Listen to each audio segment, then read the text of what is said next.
أعوذ بالله من الشيطان الرجيم بسم الله الرحمن الرحيم الحمد لله رب العالمين والصلاة والسلام على سيدنا محمد وعلى آله وصحبه أجمعين أما بعد اللهم اغفر لنا وارحمنا ولوالدينا ولمشايخنا ولأساتذتنا ولتلامذتنا ولشركائنا ولمصنف هذا الكتاب ولشوارحه ولحواشيه ولجميع علماء الدين اللهم انفعنا بهم وبعلومهم وأسرارهم وبركاتهم في الدارين اللهم اغفر للمؤمنين والمؤمنات والمسلمين والمسلمات الأحياء منهم والأموات. പ്രിയ സഹോദരങ്ങളെ, ഇന്നലെ ലൈവ് നേരത്തെ ഉള്ളതുകൊണ്ട് പെട്ടെന്ന് ദർസ് നിർത്തുകയാണ് ചെയ്തത്. ഇന്നലെ തന്നെ വലിയ ശുദ്ധിയുടെ കാരണങ്ങളായ 4 ഓതണം എന്നുദ്ദേശിച്ചതായിരുന്നു. അത്രയേ ഉള്ളൂ വിഷയവും. പക്ഷേ വളരെ പ്രധാനപ്പെട്ടൊരു ലൈവ് ഉള്ളതുകൊണ്ട് പകുതി ഓതി നിർത്തി. ബാക്കി പകുതി അഥവാ 4 കാര്യങ്ങളിൽ മനിയ് പുറപ്പെടുക, സംയോഗം ചെയ്യുക, ഇങ്ങനെ 2 കാര്യങ്ങൾ പറഞ്ഞു. ഇനി ഹൈറ്, നിഫാസ് തുടങ്ങിയ കാര്യങ്ങളാണ് ഇന്ന് ഓതാനുള്ളത്. ആരുരാജിക്ക് പറഞ്ഞേക്കന്നെ പറയുമ്പോ ചെറുപ്പം പൊറുതിയോട് കരുതരുത്. ഇസ്ലാം ദീനിൽ ലൈംഗിക വിദ്യാഭ്യാസം വുജൂബാക്കിയ മതമാണ്. സമീപകാലത്ത് സ്കൂളുകളിൽ, ഹൈസ്കൂളുകളിൽ ലൈംഗിക വിദ്യാഭ്യാസം ഉൾപ്പെടുത്തണം എന്ന് പറഞ്ഞപ്പോ ആളുകൾക്ക് അതെന്തോ ഒരു ബേജാറ്. എന്താ പഠിച്ചോനെ ഈ പറയുന്നത്? അല്ലാതെ തന്നെ ഈ മക്കള് ലോകത്തില്ലാത്ത എല്ലാ ഫസാദും ഉണ്ട്. ഞാൻ അതിന്റെ ഇടയ്ക്ക് ലൈംഗിക വിദ്യാഭ്യാസം കൂടി കൊടുത്താൽ എന്തായിരിക്കും ഇപ്പൊ അതിന്റെ കഥ? അതല്ല ലൈംഗിക വിദ്യാഭ്യാസം കൊണ്ട് ഉദ്ദേശിക്കുന്നത്. ആകെ കുട്ടിച്ചോറാക്കലല്ല, മറിച്ച് ഓരോന്നിനെയും യഥാവിധി മനസ്സിലാക്കി ജീവിതത്തിന്റെ ഒരു പ്രധാന ഭാഗമാണല്ലോ ലൈംഗിക വിഷയം. ഒരു പ്രായപൂർത്തിയെത്തിയ സ്ത്രീയെ സംബന്ധിച്ചും പുരുഷനെ സംബന്ധിച്ചും അവരുടെ ജീവിതത്തിലെ ഏറ്റവും പ്രധാനപ്പെട്ട ഒരു ഭാഗമാണ് ലൈംഗിക ജീവിതം എന്നത്. പരിശുദ്ധ ദീനുൽ ഇസ്ലാമിൽ എല്ലാ കാര്യത്തിനും കൃത്യമായ മാർഗനിർദ്ദേശങ്ങളും ചിട്ടകളും ഉള്ളതുപോലെ ലൈംഗിക വിഷയങ്ങൾക്കും വളരെ കൃത്യമായ ചിട്ടകളും വിധിവിലക്കുകളും ബാധകമാണ്. അത് എങ്ങനെയൊക്കെയാണ്, എന്തൊക്കെയാണ്, എങ്ങനെയാണ് അരുതാത്തത്, എങ്ങനെയാണ് ആവാത്തത് എന്നത് പഠിച്ചേ പറ്റൂ. അതൊരു മുസ്ലിമായ ഓരോ ആണ് പെണ്ണിന്റെയും പേരിൽ വുജൂബാണ്. അലുരാജിക്ക് ഉണർത്തിയതുപോലെ ഹൈളും നിഫാസും ഒക്കെ സ്ത്രീകൾക്കല്ലേ ഉണ്ടാകുന്നത്, എന്തിനാ നമ്മൾ പഠിക്കുന്നത്? അങ്ങനെയല്ല. മനുഷ്യൻ എന്ന് പറയുന്നത് സമൂഹമാണ്. സമൂഹജീവിയായ മനുഷ്യന് സ്ത്രീയും പുരുഷനും കൂടുമ്പോഴേ ഒരു മനുഷ്യന്റെ ജീവിതം പൂർണ്ണമാവുന്നു. അപ്പോ സ്ത്രീകൾക്കാണ് ഹൈളും നിഫാസും ഉണ്ടാകുന്നത് എങ്കിലും സ്ത്രീകളുമായി ഇടപഴകുന്ന പുരുഷൻ ഈ സ്ത്രീയുടെ ഹൈളിന്റെ അവസ്ഥയും നിഫാസിന്റെ അവസ്ഥയും മനസ്സിലാക്കുകയും അത്തരം വേളകളിൽ എങ്ങനെ അവരുമായി പെരുമാറണം എന്ന് പഠിക്കുകയും ചെയ്യൽ നമ്മളെ ജീവിതത്തിന്റെ ഒരു ഭാഗമാണ്. അതുപോലെ തന്നെ സ്ഖലനം, സംയോഗം തുടങ്ങിയ ലൈംഗിക പ്രശ്നങ്ങൾ അത് പറയുമ്പോൾ നാണക്കേട് കരുതിയിട്ട് കാര്യമില്ല. അതിനെ തുടർന്ന് വരുന്ന കഠിനമായ കർശനമായ ഇസ്ലാമിന്റെ നിയമങ്ങളും വിധികളുമുണ്ട്. അത് പഠിച്ചേ പറ്റൂ. അപ്പോ അള്ളാഹുവിന്റെ ദീനിന്റെ വിധിവിലക്കുകൾ മനസ്സിലാക്കുക, ജീവിതത്തിന്റെ വളരെ പ്രധാനപ്പെട്ട ഒരു ഭാഗമാവുന്ന കുടുംബജീവിതത്തിന്റെ അടിത്തറയാവുന്ന ലൈംഗിക വിഷയം ധാർമ്മികമാക്കുക എന്നത് ഒരു മുസ്ലിമിന്റെ ജീവിതത്തിലെ ഏറ്റവും പ്രധാനപ്പെട്ട ഒരു വിഷയം. അപ്പൊ അത് പഠിച്ചേ പറ്റൂ. അത് നമ്മൾ എന്തിനാണ് പറയാൻ മടിക്കുന്നത്? ഉമ്മാക്ക് മോളോട് പറഞ്ഞു കൊടുക്കാൻ മടി, മോൾക്ക് ഉമ്മാനോട് ചോദിക്കാൻ മടി, വാപ്പയോട് മകന് ചോദിക്കാൻ മടി, മകനോട് പറഞ്ഞു കൊടുക്കാൻ വാപ്പക്ക് മടി. അറിഞ്ഞാലും അതിന്റെ ആവശ്യമില്ല എന്നല്ല, അത് പാടില്ല. പണ്ട് കാരണന്മാര് പറയുന്നേ, ചോദിച്ചു ചോദിച്ച് സ്വർഗത്ത് പോയിന്നും നാണിച്ച് നാണിച്ച് നരകത്ത് പോയി എന്നും പറയുന്നത് ഇത്തരം കാര്യങ്ങളിലാ. എങ്ങനെ പോയി ചോദിക്കുക? അപ്പൊ ഉമ്മാനോട് എങ്ങനെ പറയാ? എന്ന് കുട്ടിക്ക് മടി. ഉമ്മാക്ക് മനസ്സിലായിന്ന്, പക്ഷെ എങ്ങനെ ഇപ്പൊ മോളെ വിളിച്ചിട്ട് പറഞ്ഞു കൊടുക്കുക എന്ന് ഉമ്മാക്ക് മടി, നാണക്കേട്. അതിലൂടെ ഒരുപാട് തെറ്റ് വരുത്തി വെക്കുകയും അള്ളാഹുവിന്റെ കഠിനമായ ശിക്ഷയ്ക്ക് നാളെ പരലോകത്ത് കാരണമാവുകയും ചെയ്യും. അത് വരാൻ പാടില്ല. ബഹുമാനപ്പെട്ട സ്വഹാബികൾ, സ്വഹാബിയാത്തുകൾ, അവരൊക്കെ ഇന്നലെ നമ്മള് ഇഷ്കു മദീന ചോദ്യം ചോദിച്ചപ്പോൾ മറുപടി പറഞ്ഞ കൂട്ടത്തിൽ നമുക്കൊക്കെ പ്രസിദ്ധമായ ഒരു സംഭവം പറഞ്ഞല്ലോ. ഉമ്മു സുലൈം റളിയല്ലാഹു തആല അൻഹ അൻസാരികളിൽപ്പെട്ട വലിയ മഹദിയാണ്, സിദ്ദീഖാത്തിൽപ്പെട്ടവരാ. ഉമ്മു സുലൈം റളിയല്ലാഹു തആല അൻഹ വന്നിട്ടാണല്ലോ നബി സല്ലല്ലാഹു അലൈഹി വസല്ലം തങ്ങളോട് ചോദിക്കുന്നത്, ഒരു സ്ത്രീ ഉറക്കത്തിൽ തന്റെ ഭർത്താവുമായോ അല്ലെങ്കിൽ ഒരു പുരുഷനുമായോ ശാരീരിക ബന്ധത്തിൽ ഏർപ്പെടുന്നതായി സ്വപ്നം കണ്ടാൽ കുളിക്കണമോ നബിയേ എന്ന്. ഒരു പെണ്ണ് എന്ന നിലക്ക് ഒരു പുരുഷനോട് ചോദിക്കാൻ നാണിക്കുന്ന വിഷയമാണ്. പക്ഷേ പുരുഷനും സ്ത്രീക്കും ഒക്കെ ഉണ്ടാവുന്ന ഒരു അനുഭവമാണ് സ്വപ്നത്തിലൂടെ ശാരീരിക ബന്ധത്തിൽ ഏർപ്പെടുന്നത്. ഇഷ്ടപ്പെട്ടവരുമായി ശാരീരിക ബന്ധത്തിൽ ഏർപ്പെടുന്നതായി പലപ്പോഴും സ്വപ്നത്തിൽ കാണാറുണ്ട്. അതിലൂടെ സ്ഖലനം സംഭവിക്കലുമുണ്ട്. ഇത് സ്ത്രീകൾക്കും ഉണ്ടാവാം, പുരുഷന്മാർക്കും ഉണ്ടാകാം. പക്ഷെ ഇങ്ങനെ സംഭവിച്ചാൽ അതിന്റെ വിധി എന്താണെന്ന് അറിയണ്ടേ? അത് ചോദിക്കുക. ഞാനെങ്ങനെ ഒരു പെണ്ണായ ഞാനെങ്ങനെ ഹബീബ് റസൂലുള്ളാഹി സ്വല്ലല്ലാഹു അലൈഹി വസല്ലം തങ്ങൾ എന്തായാലും ഒരു പുരുഷനല്ലേ, അവിടത്തോടെ എങ്ങനെ ചോദിക്കുക എന്നുള്ള അവിടെ നാണക്കേടില്ല. അവർ വന്ന് നേരെ ചോദിച്ചു. ചോദിച്ചപ്പോൾ നബി സല്ലല്ലാഹു അലൈഹി വസല്ലം തങ്ങൾ എന്തു പറഞ്ഞു? അങ്ങനെ സ്വപ്നത്തിൽ ഭർത്താവുമായി അല്ലെങ്കിൽ ഒരു പുരുഷനുമായി ശാരീരിക ബന്ധത്തിൽ ഏർപ്പെടുന്നത് കണ്ടു എന്നതുകൊണ്ട് കുളിക്കേണ്ട, അവൾക്ക് സ്ഖലനം ഉണ്ടായെങ്കിൽ കുളിച്ചാൽ മതി എന്ന് പറഞ്ഞു. അതെന്നെ പുരുഷനാണെങ്കിലും അങ്ങനെ തന്നെ, സ്ഖലനം ഉണ്ടായാൽ കുളിച്ചാൽ മതി, അല്ലാതെ സ്വപ്നത്തിൽ സംയോഗത്തിൽ ഏർപ്പെടുന്നത് കണ്ടു എന്നതുകൊണ്ട് കുളിക്കേണ്ടതില്ല. അത് പറഞ്ഞപ്പോ രണ്ടാമത് വീണ്ടും അവർ ചോദിക്കുകയാണ്, അതഹ്തലിമുൽ മർഅതു യാ റസൂലല്ലാഹ്, അല്ലാഹുവിന്റെ റസൂലായിട്ടുള്ളവരെ, പുരുഷന്മാർക്കുള്ളത് പോലെ സ്ത്രീകൾക്ക് മനിയ് പുറപ്പെടുവോന്ന്. ഇത് കേട്ടപ്പോ ആയിഷ റളിയല്ലാഹു തആല അൻഹ നബി തങ്ങളുടെ ഭാര്യയാണ്, എന്നിട്ട് പോലും അവർക്ക് നാണായി, ആയിഷ ബീവിക്ക് നാണായി.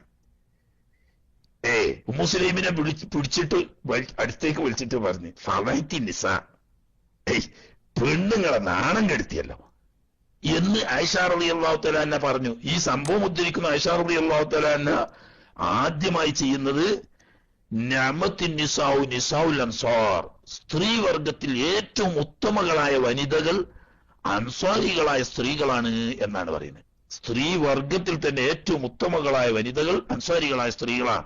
കാരണം ലം യംനഅനൽ ഹയാഉ, നാണക്കേട് ഒരിക്കലും അവർക്ക് തടസ്സമായിരുന്നില്ല അവരുടെ ദീൻ കാര്യങ്ങൾ ചോദിച്ചു പഠിക്കുന്നതിന്. അതോ അവരുടെ അൻസാരി സ്ത്രീകളുടെ മൊത്തം ഗുണത്തിന്റെ ലക്ഷണമായിട്ടാണ് ആയിഷ റളിയല്ലാഹു തആല എന്നിട്ടത് എണ്ണുന്നത്. അപ്പൊ അങ്ങനെ ചോദിച്ച് പഠിക്കുന്നതിന് യാതൊരു നാണക്കേടും കരുതേണ്ടതില്ല. അള്ളാഹുവിന്റെ ദീൻ പഠിക്കുക എന്നുള്ളവർക്ക്, അല്ലാതെ ലൈംഗിക വിഷയം പറഞ്ഞ് ആസ്വദിക്കുക എന്നുള്ള നിലക്കല്ല, മറിച്ച് ഇത് പഠിക്കേണ്ട ദീനിന്റെ ഫർളായ കാര്യമാണ്. പഠിക്കാതിരുന്നാൽ അത് മുഖേന പലപ്പോഴും നരകത്തിൽ പോകേണ്ടി വരുന്ന സംഗതി വന്നുപോകും.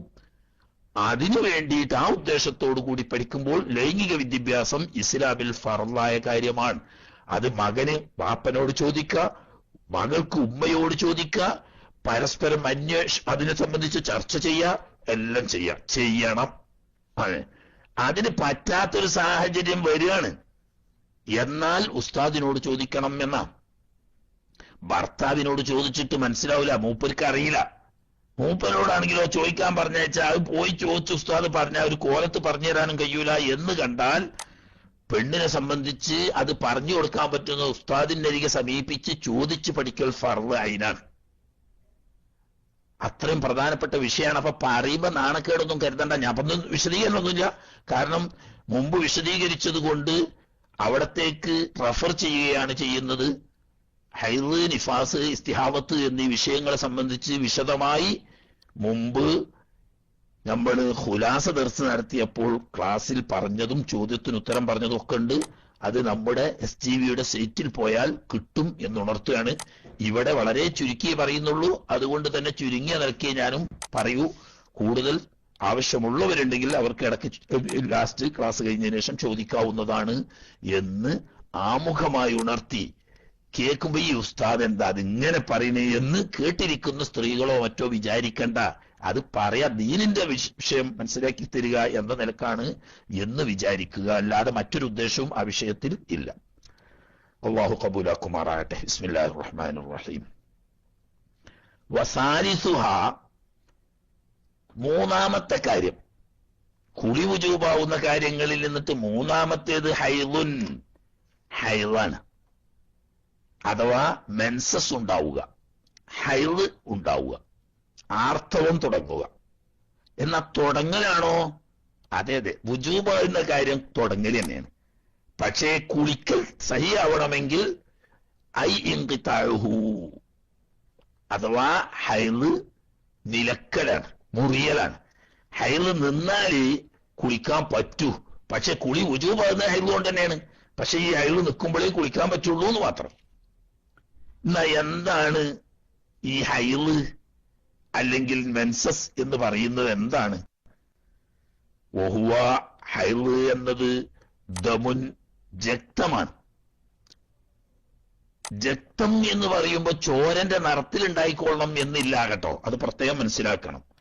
ഈ ഹൈള് രക്തം പല നിറത്തിലും പല രീതിയിലും കാണാം. നല്ല കറുകറുത്തിട്ട് കറുത്ത നിറത്തിൽ ചിലപ്പോൾ കണ്ടെന്ന് വരും. ചിലപ്പോൾ മഞ്ഞ നിറത്തിലുള്ള കേവലം ഒരു ദ്രാവകമായിട്ട് കണ്ടെന്ന് വരും. ചിലപ്പോൾ കറുപ്പ് രേഖയോട് കൂടിയ ചുമപ്പ് രക്തകളറിൽ കണ്ടെന്ന് വരും. ചിലപ്പോൾ ഒരു മങ്ങിയ തവിട്ട് കളറിൽ കണ്ടെന്ന് വരും. ഇതൊക്കെ ഈ ദമുൻ എന്ന് പറഞ്ഞ പരിധിയിൽപ്പെട്ടതാണ്. അല്ലാതെ സാധാരണ നമ്മൾ കാണുന്ന രക്തത്തിന്റെ വർണ്ണം ചുവപ്പ് വർണ്ണത്തിലായിക്കൊള്ളണം എന്നില്ല. ചിലപ്പോൾ ചുവപ്പ് വർണ്ണത്തിലായെന്ന് വരും, ചിലപ്പോൾ കറുപ്പായെന്ന് വരും, ചിലപ്പോൾ തവിട്ട് നിറമായെന്ന് വരും, ചിലപ്പോൾ മഞ്ഞ നിറമായെന്ന് വരും, ചിലപ്പോൾ കലർന്ന വ്യത്യസ്ത നിറങ്ങൾ കലർന്നതായെന്ന് വരും. അത് തന്നെ ചിലപ്പോൾ വളരെ സ്ട്രോങ് ഉള്ള, തൊട്ടാൽ ഇങ്ങനെ ഒട്ടുന്ന രീതിയിൽ പശ പോലത്തതുണ്ടാവും. ചിലപ്പോൾ വളരെ നേർത്ത ഒരു വിയർപ്പ് പോലെ മാത്രമായിരിക്കും. അങ്ങനെയൊക്കെ കാണാം ഈ രക്തം. അതുപോലെ തന്നെ ചിലപ്പോൾ വല്ലാതെ എന്തോ ചീഞ്ഞ ദുഷിച്ച ദുർഗന്ധമുള്ളതായിരിക്കും. ചിലപ്പോൾ പ്രത്യേക വാസനയൊന്നും ഇല്ലാത്ത സാധാരണ നോർമൽ രക്തമായിരിക്കും. ഇങ്ങനെയൊക്കെ കാണാം. അപ്പോ കട്ടിയുണ്ടായിട്ട് ഒട്ടുന്ന രീതിയിൽ വരാം, നേർത്ത് വിയർപ്പ് പോലെ കാണാം, ചുമപ്പ് നിറത്തിലുണ്ടാവാം, കറുപ്പുണ്ടാവാം, തവിട്ട് കളർ ഉണ്ടാകാം, വിവിധ കളറുകൾ കൂടിക്കലർന്നതുണ്ടാകാം, ദുർഗന്ധമുള്ളതുണ്ടാവാം, ഇല്ലാത്തതുണ്ടാവാം. ഇതൊക്കെ ദമ് തന്നെയാണ്. ഇതിനൊക്കെ ഹൈള് എന്ന് പറയും. അതിലൊന്നും സംശയിക്കണ്ട. ഇപ്പൊ മഞ്ഞ നിറത്തിലേ ഉള്ളൂ അല്ലെങ്കിൽ തവിട്ട് നിറത്തിൽ ചെറിയൊരു നീര് പോലെ ഉള്ളൂ ഉസ്താദേ എന്നൊന്നും ചോദിക്കാൻ നിൽക്കേണ്ട. അതൊക്കെ ഹൈള് തന്നെയാണ്. എങ്ങനെ രക്തം യഖ്റുജു, അത് പുറപ്പെടുന്നത് മിൻ അഖ്സാ റഹ്മിൽ മർഅത്തി, സ്ത്രീയുടെ ഗർഭാശയത്തിന്റെ അങ്ങേ അറ്റത്തിലുള്ള ഒരു ഞരമ്പിൽ നിന്നുമാണ്. മനസ്സിലായില്ലേ? ഒരു ഞരമ്പിൽ നിന്നാണ് ആ രക്തം പുറപ്പെടുന്നത്. അത് ആ ഞരമ്പ് ഉള്ളത് എവിടെ? ഗർഭാശയത്തിന്റെ അങ്ങേ അറ്റത്താ. അതായത് ഗർഭാശയ മുഖത്ത് അല്ല നിന്നല്ല പുറപ്പെടുന്നത്, ഗർഭാശയത്തിന്റെ അന്തർഭാഗത്തിൽ നിന്നും ഒരു ഞരമ്പിൽ നിന്ന് പുറപ്പെടുന്ന രക്തമാണ് ഹൈള്. അതേ സമയത്ത് ഇനി പറയാൻ പോകുന്ന ഇസ്തിഹാദത്ത് ഇതല്ല. അത് ചിലപ്പോൾ ഗർഭാശയ മുഖത്ത് വല്ല പഴുപ്പോ മുറിവോ ഉള്ളത് കൊണ്ടോ അല്ലെങ്കിൽ ഗർഭാശയത്തിനകത്ത് ബാധിച്ച അണുബാധ കൊണ്ടോ മറ്റോ ഒക്കെ ആയിരിക്കാം ഇസ്തിഹാദത്ത് വരുന്നത്. അത് ഏതിനല്ല, ഗർഭാശയത്തിന്റെ അങ്ങേ അറ്റത്തുള്ള ഒരു പ്രത്യേക ഞരമ്പിൽ നിന്നും പുറപ്പെടുന്നതല്ല ഇസ്തിഹാദത്ത്. അതുകൊണ്ട് തന്നെ അതിന് കൃത്യമായ ക്രമം നിർദ്ദേശിക്കാൻ കഴിയുകയും ഇല്ല. അതുകൊണ്ടാണ് അതൊരു രോഗമാണെന്ന് വെറുതെ എല്ലാ ഉലമാക്കൾ പറയുന്നത്. ഒരുപക്ഷെ ഗർഭാശയത്തിനകത്ത് അണുബാധ ഉള്ളത് കൊണ്ടോ അല്ലെങ്കിൽ ഗർഭാശയ മുഖത്ത് പഴുപ്പോ മുറിയോ ഉള്ളത് കൊണ്ടോ ഒക്കെ ആയിരിക്കാം. അപ്പൊ അതിന് ചികിത്സ തേടാൻ വേണ്ടത്. എന്നാൽ ഈ ആർത്തവം അഥവാ മെൻസസ് എന്നത് ഒരിക്കലും ഒരു രോഗമല്ല. മറിച്ച് അത് നിശ്ചിത സമയത്ത് മൂത്രമൊഴിക്കുന്നു, നിശ്ചിത സമയത്ത് മലവിസർജനം ചെയ്യുന്നു എന്നതുപോലെ സ്ത്രീ ശരീരത്തിൽ നിശ്ചിത സമയത്ത് ഒരു ഞരമ്പിൽ നിന്നും വിസർജിക്കുന്ന സ്വാഭാവിക രക്തമാണ്. അതിൽ പേടിക്കാനൊന്നുമില്ല എന്ന് വെച്ചിട്ട് ചില സ്ത്രീകളെ സംബന്ധിച്ച് ഈ മെൻസസ് തുടങ്ങുന്ന ആദ്യ ഘട്ടത്തിലൊക്കെ ചിലർക്ക് എന്നും കഠിനമായ വേദന അടിവയറ്റിൽ അനുഭവപ്പെടും. ഇത് പെൺകുട്ടികളെ സംബന്ധിച്ച് വലിയൊരു പ്രശ്നമാണ്. തന്നെയല്ല, ഗൈനക്കോളജിസ്റ്റുകൾക്ക് നല്ല ഒരു മാർഗമാണ്, അവർക്ക് നല്ല വരുമാനത്തിനൊരു വഴിയാണ്. കാരണം സഹിക്കാൻ കഴിയാത്ത വേദന വരുമ്പോ എന്തായാലും പോവും. അതിനൊരു കുറെ ഗുളികയും മരുന്നും ഒക്കെ നിർദ്ദേശിക്കും. കുഴപ്പമൊന്നുമില്ല, ചികിത്സിക്കേണ്ട തന്നെ. അമിതാണെങ്കിൽ ആകുകയാണെങ്കിൽ ചികിത്സിക്കേണ്ടത് തന്നെ. എളുപ്പത്തിൽ ചുരുങ്ങിയൊരു വഴി ഞാൻ പറഞ്ഞുതരാം.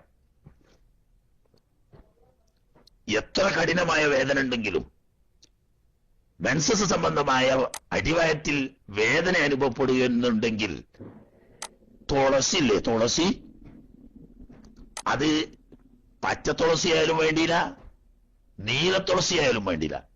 ഈ തുളസിയുടെ ഇല എടുത്ത് നന്നായി ഇടിച്ച് പീഞ്ഞ് അതിന്റെ നീര് വെറും വയറ്റിൽ കഴിച്ചാൽ ഒരു ദിവസം കൊണ്ട് തന്നെ അതിന് ശമനം കിട്ടിയെന്ന് വരും. ഇല്ലെങ്കിൽ ഒരു 3 ദിവസം പരമാവധി വേണ്ടി വന്നെന്ന് വരും. അതിന്റെ അപ്പുറം വേണ്ടി വരില്ല. കൈ കൊണ്ട സിദ്ധൌഷധമാണ്. നമ്മുടെയൊക്കെ വീട്ടുവളപ്പിൽ വെറുതെ മുളച്ചു പൊങ്ങി നിൽക്കുന്ന ഒരു ചെടിയാണ് തുളസി എന്ന് പറയുന്നത്. ഈ തുളസിയുടെ ഇല എടുത്ത് വൃത്തിയാക്കി, കാരണം ചെറിയ ചെടിയാകുമ്പോൾ ചളി മണ്ണും ഒക്കെ തെറിച്ചുണ്ടാവുമല്ലോ, അതൊന്ന് കഴുകി വൃത്തിയാക്കി ആ ഇല എടുത്ത് പീഞ്ഞ് അതിന്റെ നീര്, കുറച്ച് രൂക്ഷത ഉണ്ടാവും, അത് പ്രശ്നമാക്കണ്ട. വലിയ രൂക്ഷമാണെങ്കിൽ കുറച്ച് വെള്ളം കൂട്ടി ഒന്ന് ഇതാക്കി നേർപ്പിക്കുക. എന്നിട്ട് അത് വെറും വയറ്റിൽ രാവിലെ കഴിച്ചു നോക്കൂ. 3 ദിവസം കൊണ്ട് മാറാത്ത ഈ മെൻസസ് സംബന്ധമായ അടിവയറ്റിലെ വേദന ഇതുവരെ കേട്ടിട്ടില്ല. പലർക്കും ഞാൻ അങ്ങനെ നിർദ്ദേശിച്ചു കൊടുത്തിട്ട് അവർക്കത് വലിയ കൈ കൊണ്ട സിദ്ധിയായിട്ട് അനുഭവപ്പെട്ടിട്ടുണ്ട്. മനസ്സിലായില്ലേ? അത് കൂട്ടത്ത് പറഞ്ഞത് അത്ര അത് നീ പെട്ടതല്ല. ഒരു പെൺകുട്ടിക്ക് എന്തെങ്കിലും ഉപകാരപ്പെടുകയാണെങ്കിൽ ആയിക്കോട്ടെ. റയ്ഹാനല്ല, അത് വേറെ. മാഷാ അല്ലാഹ്, റയ്ഹാനല്ലട്ടാ, തുളസി കൃഷ്ണ തുളസി എന്നാണ് ഈ ഹിന്ദുക്കളായ ആളുകളൊക്കെ പറയാ. ഞമ്മക്ക് അതിന്റെ തലക്കിൽ കൃഷ്ണനൊന്നും കൂട്ടേണ്ട ആവശ്യമില്ല. തുളസി തന്നെ 2 ജാതി ഉണ്ടാവും. ഏത്? പച്ച നിറത്തിലുള്ള അതിന് വെള്ള തുളസി എന്നാ പറയാ, മറ്റേത് ചെന്തുളസി എന്ന് പറയും. 2 തുളസി ആയാലും വേണ്ടിയില്ല. അത് നീര് ഏറ്റവും നല്ലത് ചെന്തുളസി കിട്ടുകയാണെങ്കിൽ അതാണ്. ഇനി അത് വേണമെന്നില്ല, നീല തുളസി ആയാലും വേണ്ടില്ല. അതിന്റെ ഇല പീഞ്ഞതിന്റെ നീര് കുറച്ച് കടുപ്പുണ്ടാവും. അപ്പൊ കുടിക്കാൻ കുറച്ച് വിഷമാണെങ്കിൽ കുറച്ച് വെള്ളം കൂട്ടിക്കാണ്ട് ഒന്ന് നേർത്തിപ്പിച്ചിട്ട് വെറും വയറ്റ് കുടിക്കണം. എന്നാല് പെട്ടെന്ന് ആ വേദന മാറും. ഏതായാലും വേട്ടെ, ഇത് ഒരു രോഗമല്ല. അത് പറഞ്ഞ കൂട്ടത്തിൽ പറഞ്ഞത്, അതായത് മെൻസസ് ഉണ്ടാകുക എന്ന് പറയുന്നത് ഒരു രോഗമല്ല, മറിച്ച് മൂത്രിക്കുന്നതും കാട്ടിക്കുന്നതും പോലെ സ്വാഭാവികമായ ഒരു ശാരീരിക ധർമ്മമാണ്. അതിലാരും പേടിക്കേണ്ടതില്ല. പെൺകുട്ടിയൊക്കെ ആദ്യം കാണുമ്പോൾ പേടിയുണ്ടാവും. ഇതിനെപ്പറ്റി അറിയാത്തവർക്ക് പേടിക്കേണ്ട യാതൊരു ആവശ്യവുമില്ല. അത് സ്വാഭാവികമാണ്. ഇനി അതിനെപ്പറ്റി എന്തെങ്കിലും സംശയം തോന്നുകയാണെങ്കിൽ ഉമ്മനോട് ചോദിക്കുക വേണം. ഉമ്മമാരത് പറഞ്ഞു കൊടുക്കുകയും വേണം. അതിലൊന്നും ഒരു നാണക്കേടും കരുതേണ്ടതില്ല. അത് അള്ളാഹിന്റെ ദീനാണ്. അത് സംശയം തീർത്തു കൊടുക്കേണ്ടത് ഉമ്മമാരുടെ ഉത്തരവാദിത്വമാണ്. അത് എപ്പോഴുണ്ടാവില്ല. ഫി ഔഖാത്തി മഹ്സൂസ, പ്രത്യേക സന്ദർഭങ്ങളിൽ നിശ്ചിത നിബന്ധനയോടുകൂടി. അതായത് പ്രത്യേക സന്ദർഭം എന്ന് പറഞ്ഞാൽ 9 വയസ്സ് ചന്ദ്രവർഷപ്രകാരം 9 വയസ്സ് ഏകദേശം തികഞ്ഞതു മുതൽക്ക് മരണം വരെ ഉണ്ടാവാം. ചുരുങ്ങിയത് 24 മണിക്കൂറിൽ കുറയാൻ പാടില്ല രക്തമുണ്ടാവുന്ന സമയം. ആകെ ടൈം 15 ദിവസത്തെക്കാളും കൂടാനും പാടില്ല. ഈ നിബന്ധന ഒത്തുകൊണ്ട് നിശ്ചിത സമയത്ത് എന്ന് പറഞ്ഞാൽ എത്രയുള്ളൂ നിശ്ചിത സമയം എന്ന് പറയുന്നത്. അതായത് 9 വയസ്സിന്റെ ശേഷമായിരിക്കണം. അതുപോലെ തന്നെ മരിക്കുന്നതിന്റെ ഇടയ്ക്ക് എപ്പോഴും അത്ര വയസ്സായി കഴിഞ്ഞാൽ മെൻസസ് നിൽക്കും എന്നൊന്നും നിയമമില്ല. ശാരീരികമായി ഓരോരുത്തരുടെയും അവസ്ഥ അനുസരിച്ച് ചിലർക്ക് വളരെ നേരത്തെ നിന്നെന്ന് വരും, ചിലർക്ക് വളരെ താമസിച്ചും ഉണ്ടായെന്ന് വരാം. അതാണ് അതിന്റെ സ്വഭാവം. എന്നാൽ അഖല്ലു സിന്നിഹി, ഹൈദുണ്ടാവാൻ സാധ്യതയുള്ള വയസ്സുകളിൽ ഏറ്റവും ചുരുങ്ങിയത് 9 സിനീന 9 വർഷമാണ്. എന്ന് പറഞ്ഞാൽ 9 വയസ്സ്. 9 വർഷം കഴിയുമ്പോൾ കുട്ടിക്ക് 9 വയസ്സാവുമല്ലോ. ഖമരിയത്തൻ. എങ്ങനത്തെ സിനീന? ഖമരിയായ 9 കൊല്ലം. ഖമരിയായ എന്ന് പറഞ്ഞാൽ ഈ മുഹറം സഫർ എന്ന് നമ്മൾ എണ്ണുന്ന ചന്ദ്രോദയത്തിലൂടെ കണക്കാക്കപ്പെടുന്ന അറബി കൊല്ലം, അത് 9 വയസ്സ് എന്ന് പറഞ്ഞാൽ ഇസ്തിക്മാലുഹ. ഈ അത് താഴിന് പുള്ളി വെറുതെ വീണുപോയതാണ്, പുള്ളി കളഞ്ഞാ മതി. മനസ്സിലായില്ലേ? ഹൈലിന്റെ സിന്നാണ്. സിന്ന് ലമീർ വഴക്കിയ ലമീറിന്റെ മുകളില് അതേ പണ്ട് മൂല്യാര് കുത്തുബോധിയപ്പോ ആലുരാജി കേട്ടില്ലേ? എന്നെ പോലത്തെ വിവരമില്ലാത്തൊരു സാധു മൂല്യാരല്ലേ, മൂപ്പരിങ്ങനെ കിതാബോധികാണ്ട് എടുത്തുകാണ്ട് കുത്തുബോധ അയ്യുഹന്നാസ് ഊളീക്കും ഇബാദല്ലോ എന്ന് ഊളീക്കൊന്ന്. അപ്പൊ താഴത്തിന്റെ ഒരു മൂല്യാര് വിവരമുള്ള ആള് അതൊന്ന് അന്ന് കുറ്റനിക്ക്. അപ്പൊ ഇയാൾക്ക് പേടിയായി. പേടിയായപ്പോ എന്തായി? കയ്യളകിയപ്പോ അതിന്റെ ചെറിയൊരു പുറുക്ക ഇരുന്നതേ ഇനി. അപ്പൊ ഇത് പുള്ളിയാണെന്ന് തോന്നിയതാ. അപ്പോ ഇയാള് പറഞ്ഞു, അല്ല ജനങ്ങളെ, അതൊരു പുറുക്ക ഇരുന്നതാവുന്നു, ഊസീക്കും ഇബാദല്ലോ എന്ന് പറഞ്ഞു. പുറുക്ക എന്ന് പറഞ്ഞാൽ അറിയോ ആലുരാജ്യെ? കൊതുവിന്റെ ചെറിയതുണ്ടെന്ന് മനസ്സിലായി. കണ്ണിന്റെ മുന്നിലും മൂക്കിന്റെ അടുത്തും ഒക്കെ ഇങ്ങനെ പറക്കുന്നൊരു ഒന്നുണ്ടല്ലോ ചെറുത്, അതിന് ഞങ്ങൾ കീച്ചിരിക്കാര് പറയാ പുറുക്കാന്ന. മനസ്സിലായില്ലേ? അതിന് കൊതു നിറഞ്ഞു വരണ്ട. കൊതു എന്ന് പറയണ നമ്മളെ മറ്റേ ഇതില്ലേ, ഏത് ഹെലികോപ്റ്റർ പോലത്തെ, അതിനാണ് ഈ കൊതു എന്ന് അറിയുന്നത്, ഹെലികോപ്റ്ററിന്റെ മോഡലില്. മറ്റേത് അങ്ങനെയല്ല, അത് ചെറിയ സാധനക്കാര. ഇരുന്നാ പുള്ളിയാണെന്ന് തന്നെ എന്നെ പോലത്തെ ഭൗതിക വയസ്സന്മാർക്കൊക്കെ തോന്നുള്ളൂ. എന്നതുപോലെ അവിടെ പുള്ളി കൊതു ഇരുന്നതാണ് എന്ന് ആഴ്ചക്കാരോട് പറയുന്നത്, പുള്ളില്ല. മനസ്സിലായില്ലേ? ഇസ്തിക്മാലുഹ എന്ന് പറഞ്ഞു 9 തേക്കാന്ന്. തേക്കാന്ന് പറഞ്ഞാലോ നാം അവിടെ ഒരു ഇസ്തിദറാക്ക് തികഞ്ഞോളമില്ല. ഇൻറഅത്ത് ഒരു സ്ത്രീ രക്തം കണ്ടു, ഖബ്ല തമാമിഹ ഈ 9 പൂർണ്ണമാകുന്നതിന് മുമ്പ്, ബിദൂനി 16 യൗമൻ 16 ദിവസത്തിൽ താഴെയുള്ള സമയത്ത് എന്ന് പറഞ്ഞാൽ ചന്ദ്രവർഷപ്രകാരം 9 വയസ്സ് തികയാൻ 16 ദിവസത്തിൽ താഴെ ബാക്കിയുള്ളൂ എന്ന് പറഞ്ഞാൽ 8 വയസ്സും 11 മാസവും പിന്നെ 15.5 ദിവസവും കഴിഞ്ഞിന്. ഇനി എത്ര ഉള്ളൂ? 15 ദിവസം അല്ലെങ്കിൽ 14 ദിവസം അല്ല 15.5 ദിവസം ബാക്കിയുണ്ട്. എന്നാലും ഹൈറല്ല. അല്ല 15 ദിവസമേ ബാക്കിയുള്ളൂ, 16 ദിവസം തികയില്ല. അല്ലെങ്കിൽ 16 ദിവസത്തിന് 1 മണിക്കൂർ ബാക്കിയുണ്ട്. 1 മണിക്കൂർ കൂടി കഴിഞ്ഞാൽ 16 ദിവസം വേണം. 1 മണിക്കൂർ കുറവാ 16 ദിവസത്തിന്. അപ്പൊ 14 ദിവസം 1 മണിക്കൂറൊന്നും വേണ്ടാന്നേ, 1 മിനിറ്റ് ആയാലും മതി, കഴിഞ്ഞാണ്. അപ്പൊ ഇനി 9 വയസ്സ് തികയാൻ 15 ദിവസവും 23 മണിക്കൂറും പിന്നെ 50 സെക്കൻഡും ഉള്ളൂ. 10 സെക്കൻഡ് കുറവുണ്ട്. അപ്പൊ 16 ദിവസം തികച്ച് ഇല്ല, എന്നാ ഹൈലാണ്. അല്ല 16 ദിവസം തികച്ച് ബാക്കിയുണ്ട്, എന്നാ പിന്നെ അത് ഹൈലല്ല. എന്താ കണക്ക്? ചുരുങ്ങിയ ഒരു ഹൈലിന് 24 മണിക്കൂറും 2 ഹൈലിന്റെ ഇടയിലുള്ള ചുരുങ്ങിയ ശുദ്ധിക്ക് 15 ദിവസവും. അങ്ങനെ ഒരു 15ഉം 1ഉം 16 ദിവസം ബാക്കിയുണ്ടെങ്കിൽ, അഥവാ ഒരു ഹൈലിനും ശുദ്ധിക്കും വേണ്ട സമയം ബാക്കി നിൽക്കുന്നുണ്ട് 9 തികയാനെങ്കിൽ ആ രക്തം ഹൈലല്ല. അത് നേരത്തെ പറഞ്ഞതുപോലെയുള്ള വല്ല രോഗം കൊണ്ടോ മറ്റോ ക്രമം തെറ്റി വരുന്ന രക്തമാണ്, ഹൈലല്ല. അതേസമയത്ത് 16 ദിവസം തികച്ചില്ല, ഏതാനും മിനിറ്റുകൾ കുറവുണ്ട്, എന്നാൽ അത് ഹൈലാണ്.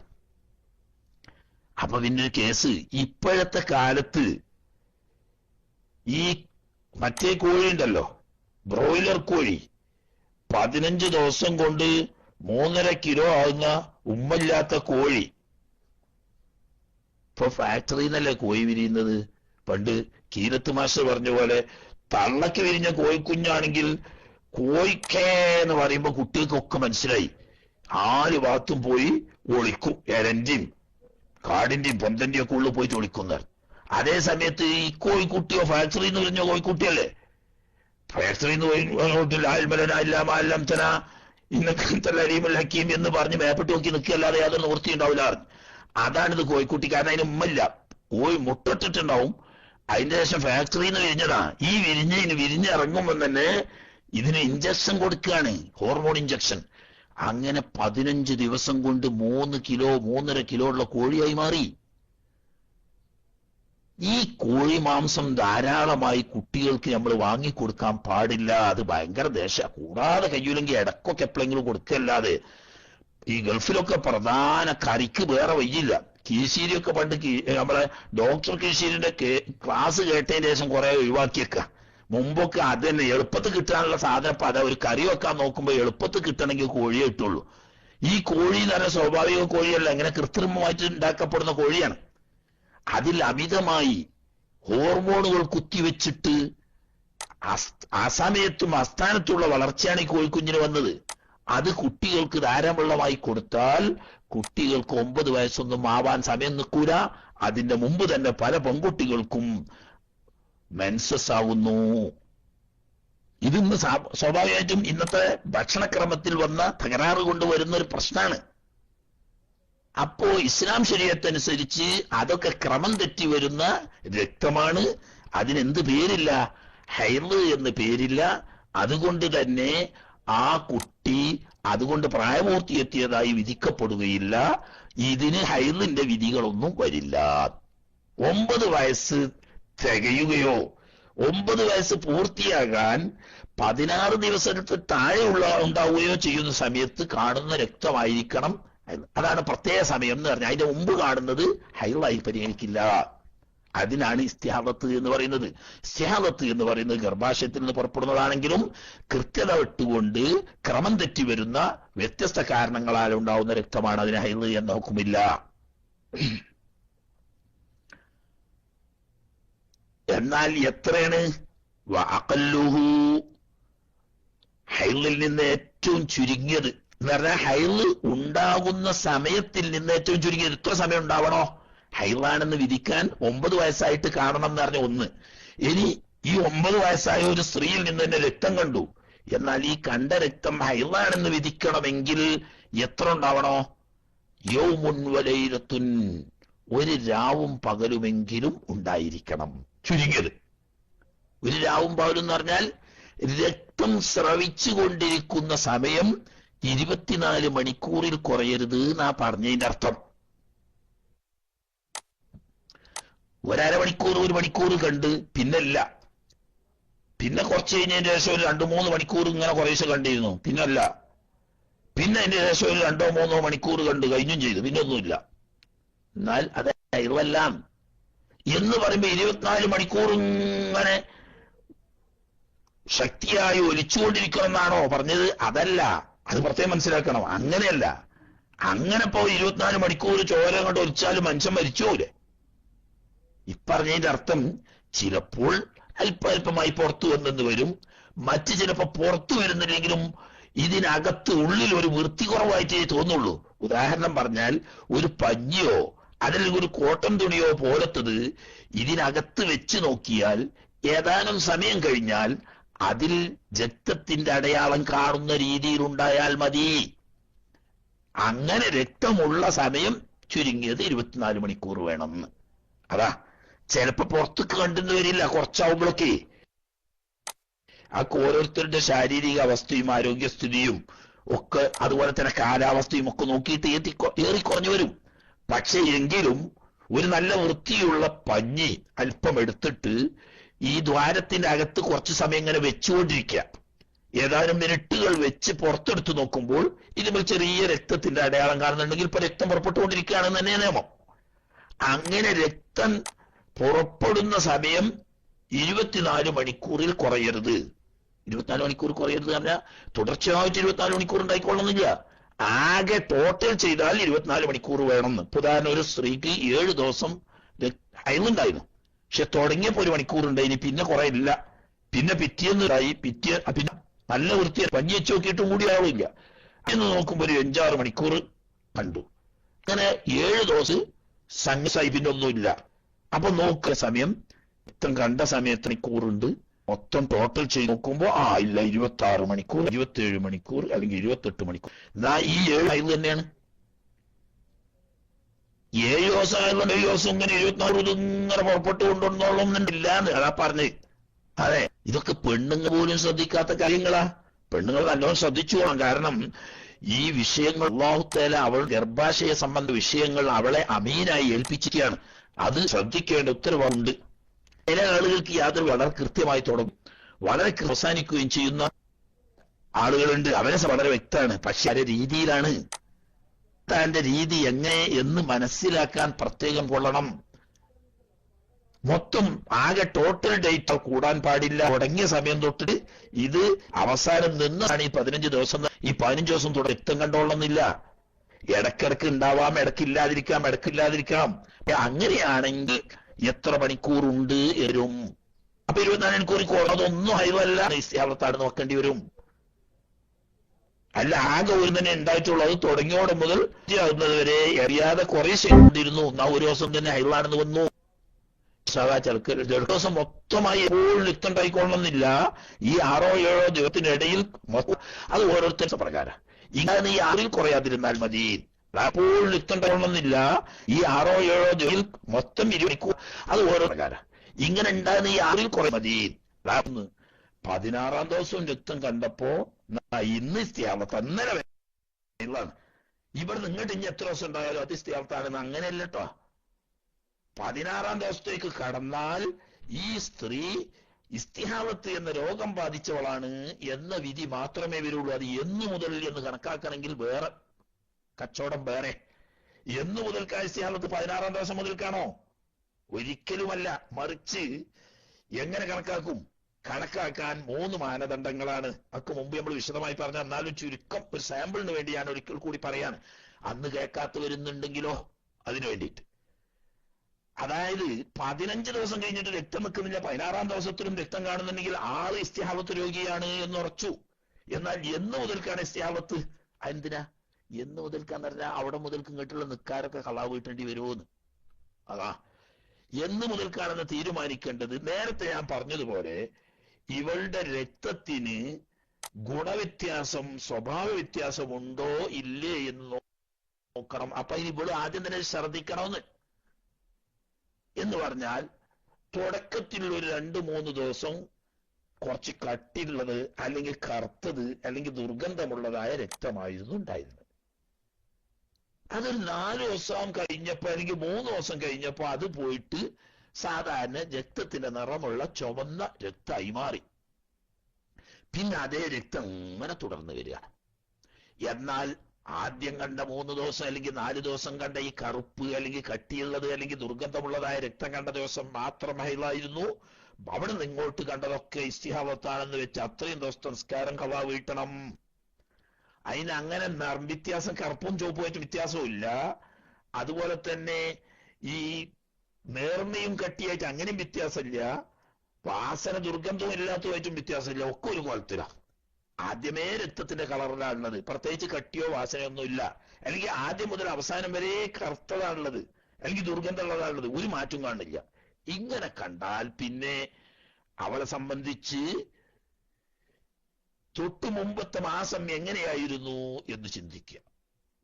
ഈ സൂക്കെടുപ്പ് ഈ മാസത്തിലല്ലേ തുടങ്ങിയത്? അതെ. ഇതിന്റെ മുമ്പൊക്കെ ഹൈലുണ്ടാവണല്ലേ? ഓക്കെ. എന്നാ അന്ന് എത്ര ദിവസം ഉണ്ടായിരുന്നു?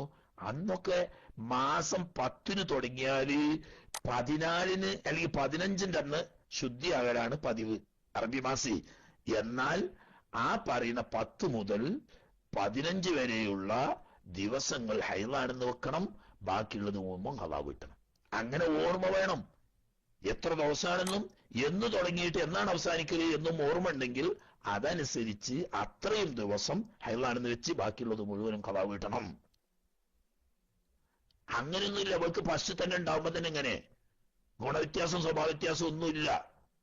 എന്നാ പിന്നെ ഒരു ദിവസം തുടങ്ങിയ ഒരു ദിവസം ഹൈലാണെന്ന് വെക്കുക, ബാക്കിയുള്ള ദിവസമൊക്കെ ശുദ്ധിയാണെന്ന് വെക്കുക.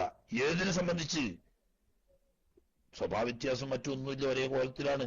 എന്നാൽ നിസ്കാരാദി കാര്യങ്ങളിൽ ഒരു ദിവസം ഹൈലാണെന്നും ബാക്കിയുള്ള ദിവസം ഇസ്തിഹാബത്താണെന്നും വെക്കുക. ഇങ്ങനെ തുടങ്ങിയിട്ട് അതിന്റെ വിശദഭാഗം മുമ്പ് നമ്മൾ പറഞ്ഞതാ. അപ്പൊ എവിടെ മുതൽക്കാണ് തുടങ്ങേണ്ടത്? 16ാമത്തെ ദിവസത്തിലേക്ക് പ്രവേശിക്കുമ്പോഴാണ് ആള് ഈ രോഗമുള്ളവരാണെന്ന് മനസ്സിലാകുന്നത്. അങ്ങനെ മനസ്സിലായി കഴിഞ്ഞാൽ 16ാം ദിവസം മുതൽക്കുള്ള ഇസ്തിഹാബത്ത്, മുമ്പേ ഉള്ള ഇസ്തിഹാബത്തുള്ളവരാണെന്നാ വരിക. അപ്പൊ ഏതാണ് ഹൈള് ഏതാണ് ഇസ്തിഹാബത്ത് എന്ന് തീരുമാനിക്കാൻ സ്വഭാവ ഗുണങ്ങളെ കൊണ്ട് വ്യത്യാസമുണ്ടെങ്കിൽ ശക്തിയായത് ഹൈളും അല്ലാത്തത് ഇസ്തിഹാബത്തുമാണെന്ന് വെക്കുക. അതില്ലെങ്കിൽ മുമ്പത്തെ ഓർമ്മ വെച്ചിട്ട് മുമ്പത്തെ മാസം അയൽ എത്ര ദിവസം ഉണ്ടായിരുന്നു ആ ദിവസങ്ങൾ അയലാണെന്നും ബാക്കി ഇസ്തിഹാബത്താണെന്നും വെച്ചുകൊള്ളണം. ഇല്ലെങ്കിൽ പിന്നെ മുത്തഹയ്യറത്താവത്തെ ഇടങ്ങേറ് പിടിച്ച മസല പണ്ട് പറഞ്ഞ അവിടെ സെറ്റ് നോക്കുക. ആട്ടെ, രണ്ട് ഹൈലുകൾക്കിടയിലുള്ള ചുരുങ്ങിയ ശുദ്ധി 15 ദിവസമായതുപോലെ എന്ന് പറഞ്ഞാൽ ഏറ്റവും കൂടിയ ഹൈല് 15 ദിവസമാണ്. ഏതുപോലെ? ഏറ്റവും ചുരുങ്ങിയ ശുദ്ധി എന്ന് പൊട്ടം പറഞ്ഞാൽ പോരാ, രണ്ട് ഹൈലിന്റെ ഇടയിലുള്ള ശുദ്ധി എന്ന് പറഞ്ഞാൽ ഒരു കുട്ടി ജനിച്ചിട്ട് ചിലപ്പോ 15 വയസ്സ് വരെ ഹൈലുണ്ടായിട്ടില്ല. ആദ്യം 15 വയസ്സ് വരെ ഹൈലുണ്ടാണ് ഈ കുട്ടിക്ക്, അല്ലെങ്കിൽ 16ാം വയസ്സിലാണ് ഹൈലുണ്ടാണ്. എന്നാ അതിന്റെ മുമ്പുള്ള ശുദ്ധി ഒന്നാഴ്ച ശുദ്ധിയല്ലേ? അതല്ല. പ്രസവം കഴിഞ്ഞു, 40 വരെ നിഫാസ് ഉണ്ടായിനി, അത് കുളിച്ചു. 40ാം ദിവസം ശുദ്ധിയായിട്ട് കുളിച്ചു, നിഫാസിന്ന് ശുദ്ധിയായി. 24 മണിക്കൂർ കഴിഞ്ഞതിന് ശേഷം പിന്നെ രക്തം കണ്ടു. എന്നാലും അല്ലെങ്കിൽ വേണ്ട 1 മണിക്കൂർ കഴിഞ്ഞാണ് വീണ്ടും രക്തം കണ്ടു. എന്നാലും ആ കണ്ട ഹൈലാണെന്ന് വെച്ചാൽ മതി. അപ്പോ ഒരു ദിവസവും കൂടി ഒഴിവില്ലല്ലോ, അത് വേണ്ട ആവശ്യമില്ല. ഒരു ഹൈലിന്റെയും അടുത്ത ഹൈലിന്റെ ഇടയിൽ ചുരുങ്ങിയത് 15 ദിവസം. അതിന്റെ കാരണം എന്താ?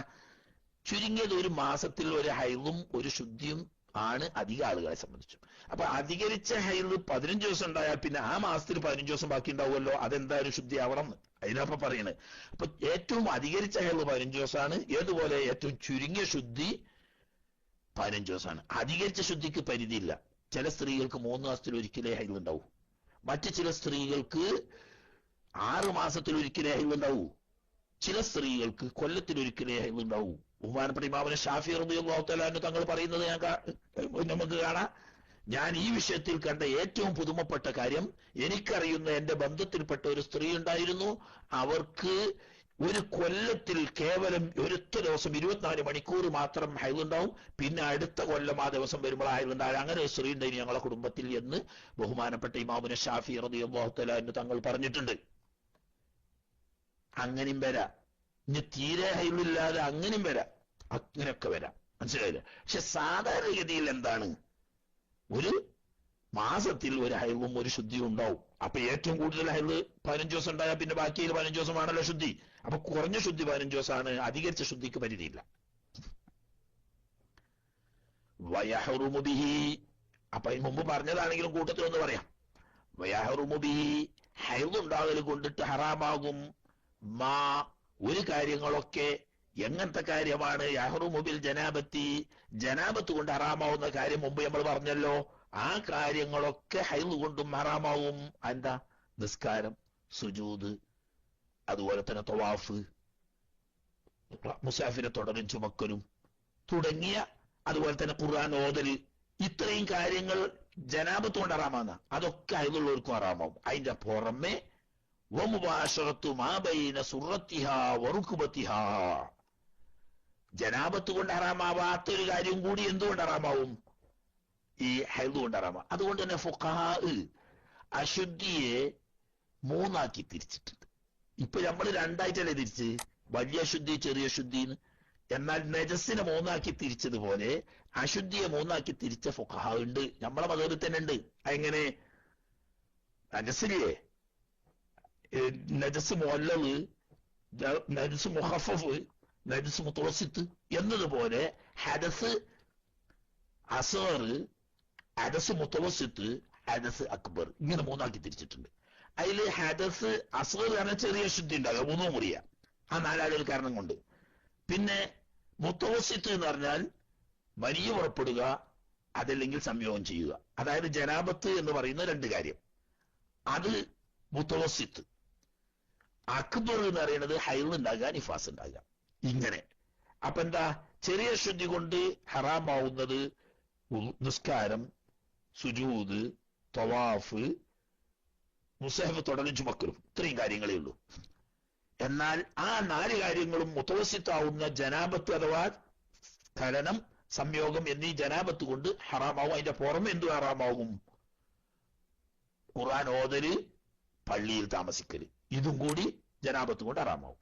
എന്നാൽ ഹൈള് എന്ന് പറയുന്ന നിഫാസുമാവുന്ന വലിയ അക്ബറായ ഹദസ് കൊണ്ടിട്ട് ഈ പറയുന്ന 6 കാര്യങ്ങൾക്ക് പുറമെ മുട്ടുപൊക്കളിടയിൽ കൂടിച്ചേരുക, ഭാര്യയും ഭർത്താവും തമ്മിൽ മുട്ടുപൊക്കളിടയിൽ മറയില്ലാതെ കൂടിച്ചേരുക, അതാണ് മുബാശറത്ത് പറയുന്നത്.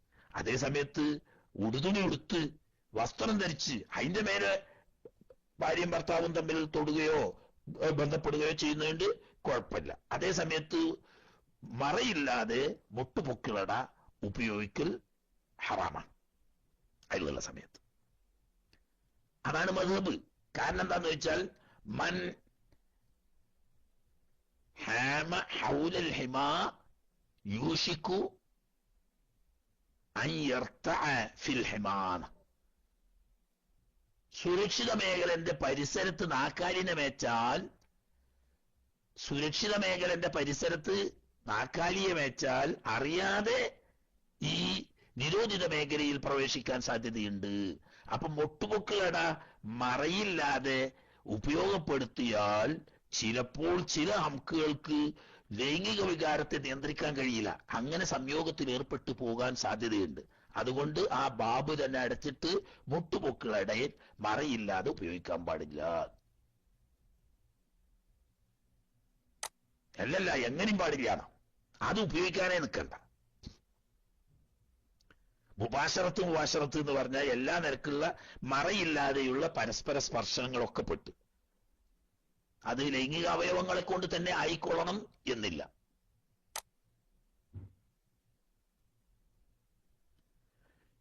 വക്കീല, എന്നാൽ ഒരു കീലുണ്ട്. കീല എന്ന് പറഞ്ഞാൽ മദ്ഹബിൽ വൈഫായ ഒരു വജിഹാണത്. എന്താണ് കീല? ലാ യഹ്റുമു, ഹൈറുള്ള സമയത്ത് ഹറാമാവൂല, വൈറുൽ വത്ഇ, സംയോഗം ചെയ്യൽ മാത്രമേ പാടില്ലായുള്ളൂ, ബാക്കിയൊക്കെ ആകാം. മനസ്സിലായില്ലേ? ബാക്കിയൊക്കെ ആകാം. ഇപ്പൊ ഒരാള് ഭാര്യയുടെ മുഫാഹദത്ത് ചെയ്യാണ്, ഭാര്യയുമായിട്ട് മുഫാഹദത്ത് ചെയ്യാണ്, എന്നാ കുഴപ്പമില്ല.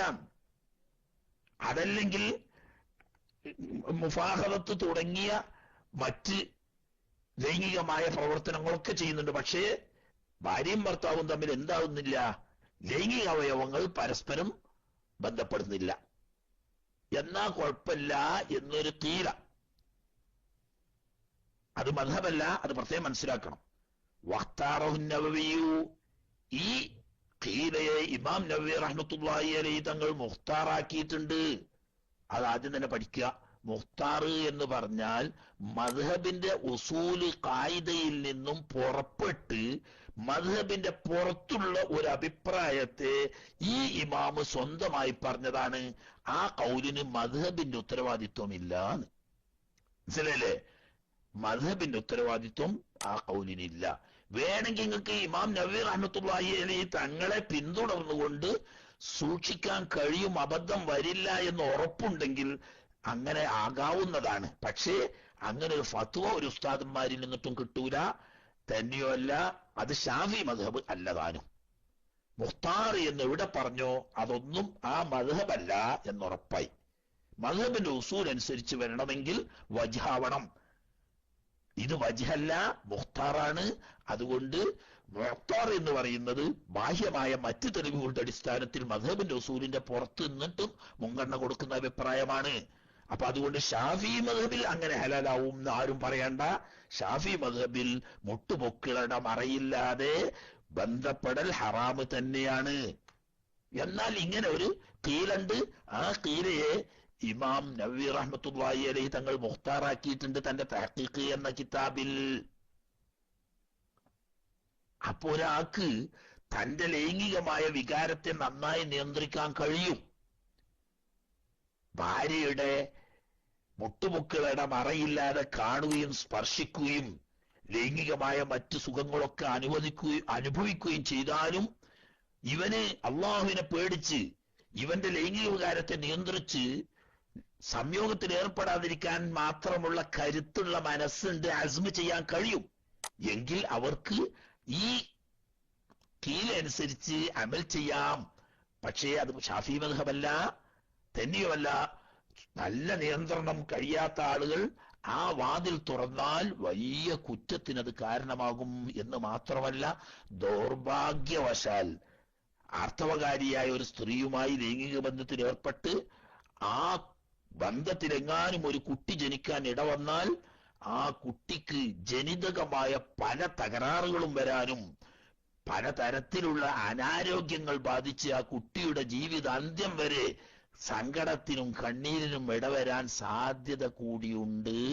അതും കൂടി മുന്നിൽ വെച്ചിട്ടായിരിക്കാം ഇസ്ലാം ശരീഅത്ത് മെൻസസ് ഉള്ള സമയത്ത് ഒരു കാരണവശാലും ലൈംഗിക ബന്ധത്തിൽ ഏർപ്പെടരുത് എന്ന് പറയാൻ കാരണം. പലപ്പോഴും ഈ മെൻസസ് ഉള്ള സമയത്ത് ഗർഭധാരണം നടന്നെന്ന് വരില്ല, എന്നാൽ ചിലപ്പോൾ ഗർഭധാരണം ഉണ്ടാവാൻ സാധ്യതയുണ്ട്. അപ്പൊ അങ്ങനെ ബന്ധപ്പെട്ട് അതിലൊരു കുട്ടി ജനിച്ചാൽ ജനിതക തകരാറ് മുഖേന ജീവിതാന്ത്യം വരെ ആ കുട്ടി ആരോഗ്യ പ്രശ്നത്തിൽ കഷ്ടപ്പെടേണ്ടി വരും. അതിന് നമ്മൾ കാരണാകണ്ടല്ലോ എന്ന് കൂടി ഉദ്ദേശമുണ്ടായിരിക്കാം. ഏതായാലും അല്ലാഹു തആല അത് കഠിനമായി വിരോധിച്ച് ഹറാമാവുന്നു. എന്ന് അങ്ങനെ ഒരു വജ്ഹ് വരാൻ കാരണം എന്താ? ഖബരി മുസ്ലിമിൻ, ഇമാം മുസ്ലിം റഹ്മത്തുള്ളാഹി അലൈഹി തങ്ങൾ റിവായത്ത് ചെയ്യുന്ന ഒരു ഹദീസിന്റെ അടിസ്ഥാനത്തിലാണ് ഈ ഖൗലിനെ ഇമാം നബവി തങ്ങൾ മുഖ്താറാക്കിയത്. എന്താണ്? ഇസ്റഉ കുല്ല ഷൈഇൻ, നിങ്ങള് ഭാര്യയും ഭർത്താവും തമ്മിൽ എന്തു വേണമെങ്കിലും ചെയ്തോളി, ഇല്ല നിക്കാഹ, ലൈംഗിക ബന്ധത്തിൽ ഏർപ്പെടൽ ഒഴിച്ച് എന്ന ഹദീസ് ഉണ്ട്. മനസ്സിലായില്ലേ? വേറൊരു ഹദീസ് എന്നാ പിന്നെ ഷാഫി ഇമാമിനെ കണ്ടിട്ടില്ലേ? അപ്പൊ സഹിയായ ഹദീസ് തള്ളിക്കളഞ്ഞതാണോ ഷാഫി മദ്ഹബ് എന്നാരും വിചാരിക്കേണ്ട. ഷാഫി മദ്ഹബിന് ഈ ഹദീസ് മാത്രമല്ല, ഷാഫി മദ്ഹബ് എന്ന് പറഞ്ഞാൽ എല്ലാ ഹദീസും കൂടി സംയോജിപ്പിച്ചിട്ടുള്ളതാണ്. അതല്ലേ ഷാഫി ഇമാമിന്റെ പ്രത്യേകത. ഇമാം അഹമ്മദ് റഹ്മത്തുള്ളാഹി അലൈഹി തങ്ങൾ പറഞ്ഞു, 10 ലക്ഷം ഹദീസ് എനിക്ക് ഹിഫ്ളുണ്ട്, ഖുർആനും ഹിഫ്ളുണ്ട്. എന്നോട് ആരെങ്കിലും ഒരാൾ മസല ചോദിച്ചാൽ ആദ്യം ഖുർആൻ നോക്കിയിട്ട് പറയും, അതിൽ കാണുന്നില്ലെങ്കിൽ ഹദീസിൽ നോക്കിയിട്ട് പറയും, ഓടിയും കാണുന്നില്ലെങ്കിൽ എവിടെ നോക്കിയിട്ടാ പറയാന്? ഫഅഖൂലു ബിഖൗലി മുഹമ്മദ് ബിൻ ഇദ്രീസ്, പിന്നെ ഞാൻ എന്താ ചെയ്യാ?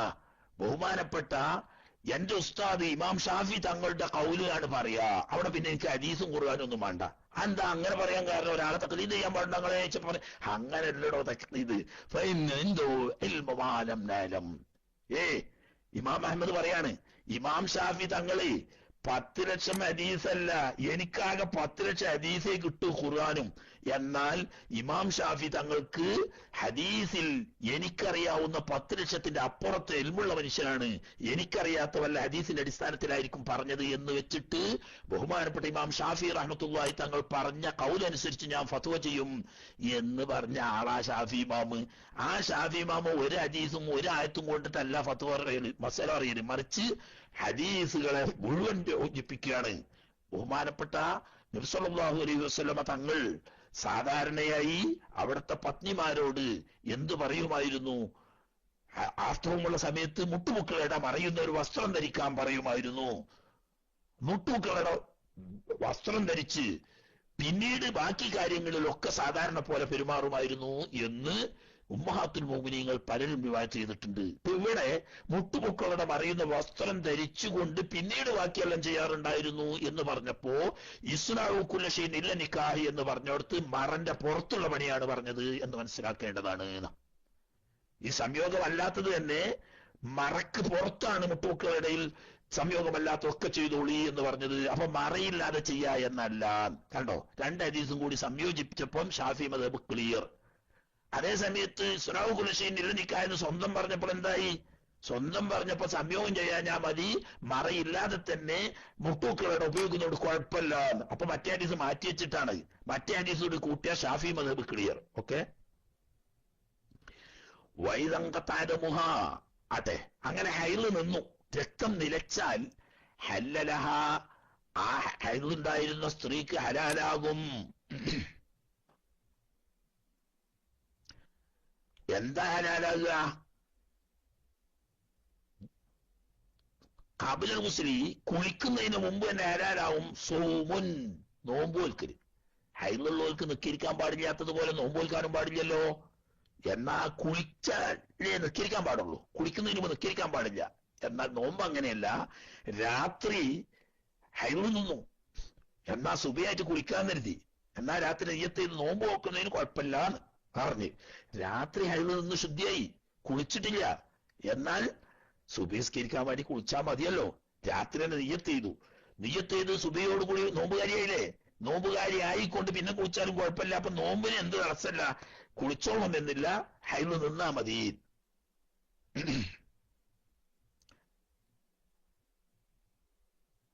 ലാവത്തുൻ, എന്നാൽ ശുദ്ധിയായിന് കുളിക്കുന്നതിന് മുമ്പ് ഭാര്യയും ഭർത്താവും തമ്മിൽ ലൈംഗിക ബന്ധത്തിൽ ഏർപ്പെടാൻ പാടില്ല. എന്താന്ന് വെച്ചാൽ ബളവന്മാര് കണക്കൂട്ടും.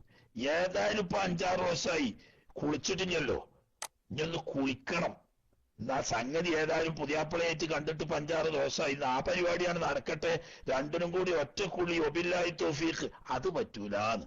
മനസ്സിലായേ അനുരാജിയെ? ആദ്യം ഒന്ന് കുളിച്ച് വൃത്തിയായി വന്നിട്ട് പരിപാടി തുടങ്ങിയാൽ മതിന്ന്. അല്ലാതെ രണ്ടിനും കൂടി ഏതായാലും ഇപ്പൊ കുളിക്കണം, എന്നാ അപ്പൊ ഇതുകൊണ്ടായിട്ട് ഇറങ്ങില്ലല്ലോ, അതുകൂടി ഒന്നാണ് നടക്കട്ടെ എന്ന് വെക്കാൻ പറ്റൂല. അതിന് കുളിച്ചതിന് ശേഷമേ പറ്റുള്ളൂ. പക്ഷെ നോമ്പ് കുളിക്കുന്നതിന് മുമ്പ് തന്നെ നോൽക്കാം, ഉപയോഗിക്കാൻ വേണ്ടി കുളിച്ചാൽ മതി. എന്നാൽ സംയോഗത്തിന് മുമ്പ് കുളിച്ചിരിക്കണം, കുളിക്കാതെ പാടില്ല.